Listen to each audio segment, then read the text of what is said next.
মেলাতে আসছেন? হ্যাঁ, প্রতি বছরই আসেন? অবশ্যই। মেলাতে প্রতি বছরই আসা হয় তাহলে? হ্যাঁ, কার সাথে আসছেন এবছর? আমরা জালেরা আর আমার কাকি শাশুড়ি সবাই মিলে আসছি। আপনার বাচ্চা আসে নাই? এই তো আমার দেবরের মেয়ের আছে, আমার ছেলে বড় হয়ে গেছে। কি কিনলেন মেলা থেকে? মেলাতে মাটির জিনিস কেনা হয়েছে, ফুল, তারপরে যারা আছে দিকে এনেছি। তোমার নাম কি? আমার নাম অনুশ্রী।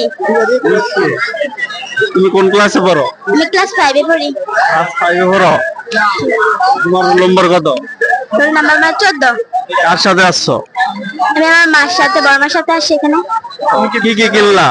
এখানে মাটির জিনিস কিনছি, তারপর ফুল টুল কিনলাম। তুমি কি মেলাতে এসে খুশি? জি, অনেক খুশি, অনেক খুশি আমি। তুমি তুমি যেটা চাইছো এটা কিনে দিছে তোমারে? হ্যাঁ, কিনে দিছি। আচ্ছা ঠিক আছে। তোমার নাম কি? জয়শ্রী বৈষ্ণব। তোমার নাম কি? জয়শ্রী বৈষ্ণব। ও, কার সাথে আসছো তুমি? মার সাথে এসেছি। মার সাথে আসছো? কি কিনছো? মাটির জিনিস